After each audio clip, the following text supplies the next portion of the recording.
name and know you not are someone for me right here on MFM 92.6.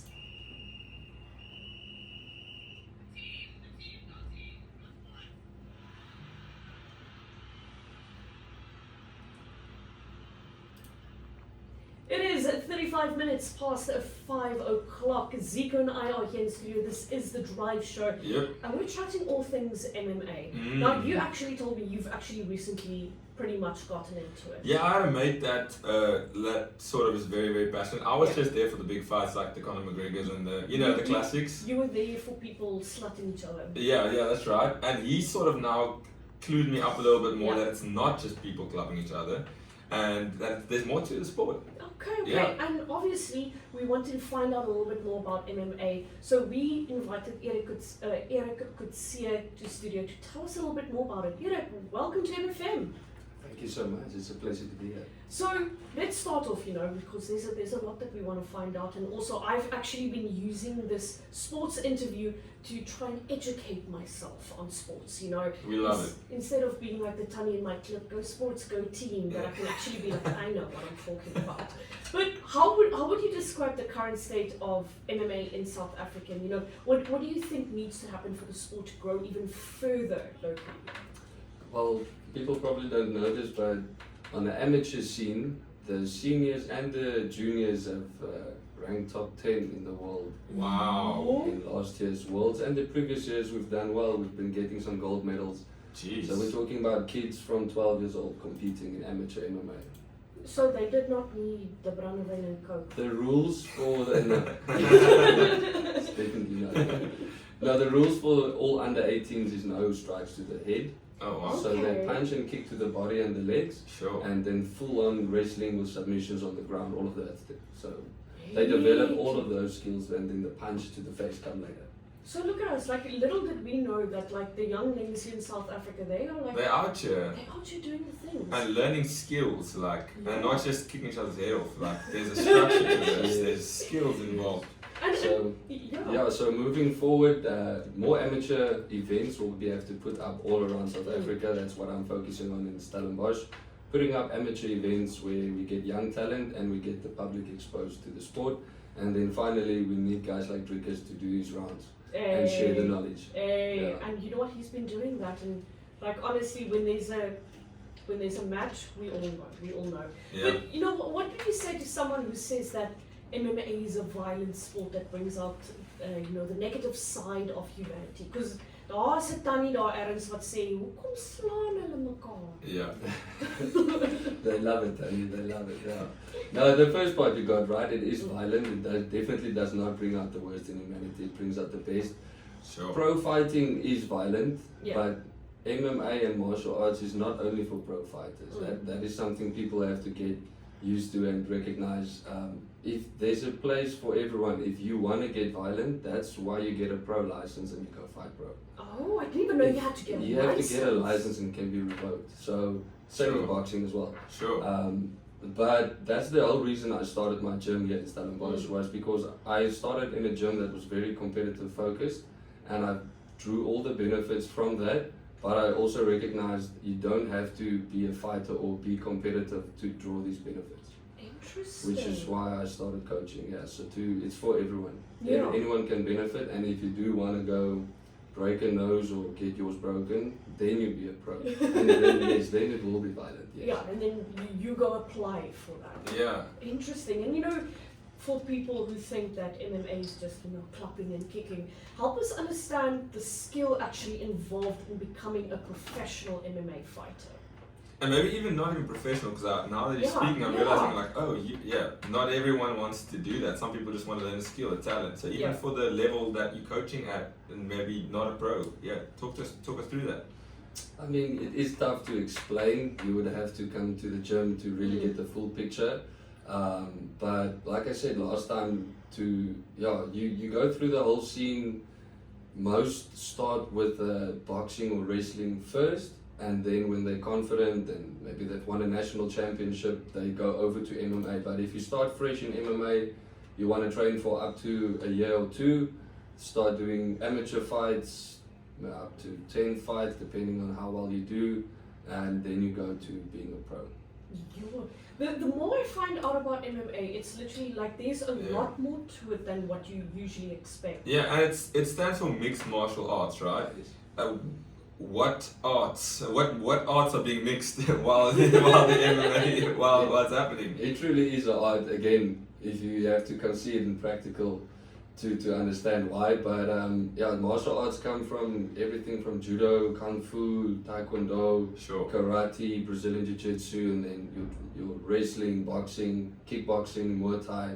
So it's arts, man. It's the body doing arts. You have to learn. It's not about strength. It's about technique and how do I need to bend this guy's elbow to make him not be able to use his arm. Not through strength, but through body leverage and things like that. So crazy. it is art, man. The same haters that hate MMA are the same Tanis that sign the kids up for judo. It's like it's the it's like make up your mind. Yeah, come on. But also, what are some of the biggest challenges South African fighters face when they're actually trying to break into the international MMA scene?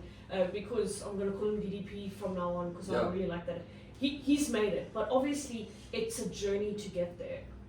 Yeah, for sure. Strickland started with the EFC as well. I'm sure you guys are familiar.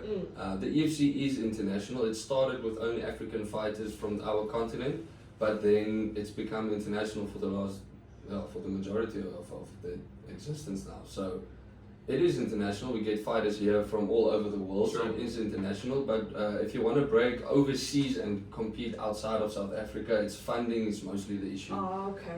For our guys to travel from amateurs to pros, to travel overseas, and it's also good to go train overseas in between fights, and that also costs a lot for us. So I'd say it comes down to the funding. Yeah, and talking about Drickers, besides him now, like we all know he is fantastic at what he does. Are there any up-and-coming South African MMA fighters that we should actually be keeping our eye on? The first two that jumps to mind, not up-and-coming, but Don Madge.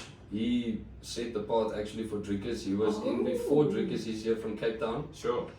He went to Thailand after school and did a Muay Thai career there before he came back and started MMA. But he's been into the UFC. He won his first 2 fights, and then through COVID and not getting fights and opponents pulling out, he pulled himself out of the UFC to go make money. He had to make money, but he did really well, and it was from him that we got it on Supersport actually.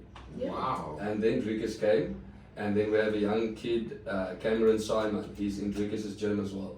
I've seen his podcast. Is it? Yeah. He's pretty good. Yeah. He's also in the UFC and he's also doing very well. So Cameron Simon, he's also in the UFC, and Don Madge, he's fighting at PFL.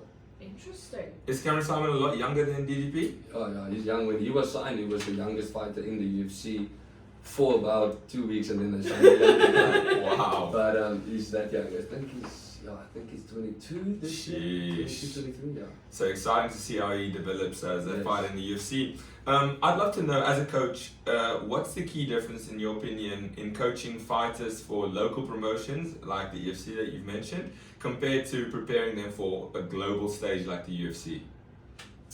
Man, you get more specific, especially with your opponents. So you would just be more specific around that fighter, maybe locally still low-level pros, you're still part of the group. You show up, you do your part, and come fight week, and you'll game plan a little bit. But when you get to that level, you have to spend a lot of time analyzing your opponent, and your coach will do something that we call shark tanks. So he'll bring in fighters that are as similar as possible to your opponent. Sure. And then the shark tank is you have up to 6 or 8 guys, and they all come in for about a minute or something, and you stay in there. So they're fresh, you are fresh, yeah. Hectic. Holy smokes. Okay, but I guess that type of training works because you're gonna need to be able to fight off. Yes. So in that moment there where you go in survival mode, you're tired, you can't go anymore. This guy comes in fresh, and as per coach's request, he fights. He tries to fight like the guy you are going to fight. I got you. Yeah. And interesting. You try to simulate that fight as much as possible. Yeah. Got you. Now, for South Africans who might not know, Drickers is fighting this weekend against Strickland, Sunday morning for us, around 5 a.m. So it's early one. It's an early one. It's happening in Sydney, so I'm sure there's going to be some staffers out there supporting Drickus. I want to know from a coaching perspective, what do you think Drickus needs to do to beat Sean Strickland? Man, for sure he's going to have to be a little bit more careful with how he expends his energy. He did admit last time, or after the first fight, he admitted they were kind of keeping it at 60% for the first 2 rounds and then amping it up from the third, and he'll be looking to amp it up from the first round this time round. So for that, obviously he'll have to make his shots count. You know, you want to push him back, but make your shots count, make him land. And for me, I would like to see when he gets him down, don't let him back up too easy. Make Sean work to get up. Make Sean expend the energy to get back up. And in that process, if he's busy getting up, make him pay and do some damage on the face while he's getting up. Yeah. A fight's always 50-50. But what's the MMA community feel like is going to happen in this one? It's making me stressed because it's the first time Drickus is the favorite now. Yes. From everyone, from former opponents, guys who fought both of them, everyone. And it's only Americans and like friends of Sean that's saying Sean. Yeah. The rest is everyone's saying Drickus, and it's the first time, so I'm not sure if it's good or bad. It's probably a good thing because it is the truth. I think as long as Drake does not bet on Yes. Drickus, it's all good. Yes. Oh my god. Yeah. You know something about the Drakers. The Drakers. It's a thing. Oh man, it's funny. Now, Sean Strickland's known for his, he's scary firstly, and just the way especially pre-fight, it's like watching his clips is sometimes it's quite funny. And his style as well is unique. Now, how do you think, or how would you prepare a fighter mentally and physically to handle that kind of fight? The strategy and the game plan will be it. I must say I have to give it up to Drickus' coach, Morne Fisher. They've been hitting the nail on the head every time. They made me stress a bit in the first Strickland fight, but I was wrong and they were right. Yeah, it looked like it's going one way, and then Drickus showed up. They just edged it out. So to get a bit more of a clear decision or a finish, maybe on Drickus' side, like I said, you have to go to the ground, work on the ground game, work on the control.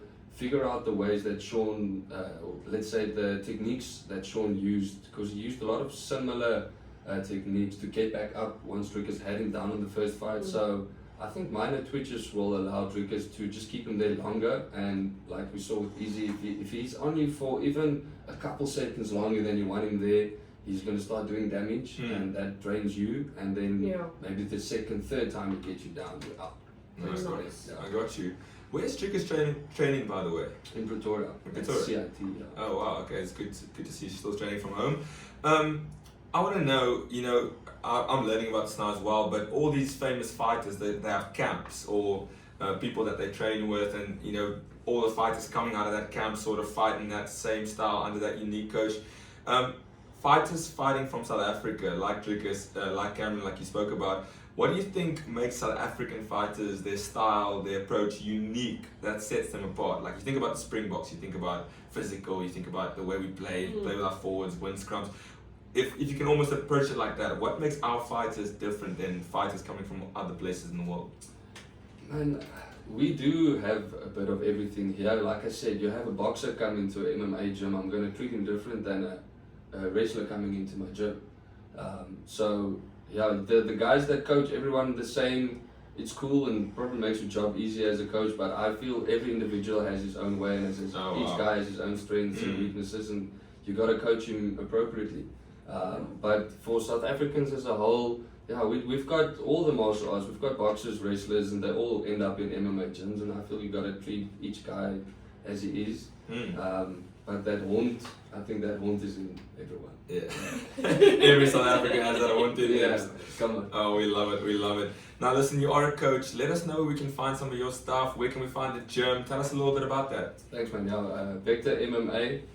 In Stellenbosch, you can go on socials, Vector MMA Fitness. You can find us on Instagram mainly, Google. Give us a shout. First session is free, so come enjoy and then take it from there. Love it. Fantastic. Erik, thank you so much for joining us today, giving us some information about, you know, MMA. Like, there's a lot here that I'm like, oh, okay. Yeah. Like, this is different. This is a sport, if you get into it, or I find if you get into it, like it's similar, it'll drag you down, there's a rabbit hole, and you'll never stop. Yeah, 100%. So thank you so much for your time coming out here, and to anybody listening that's like, you know what, I want to be the next DDP. You know, maybe go check out Vector Gym for all the MMA things. So thank you so much. I hope you have a beautiful day.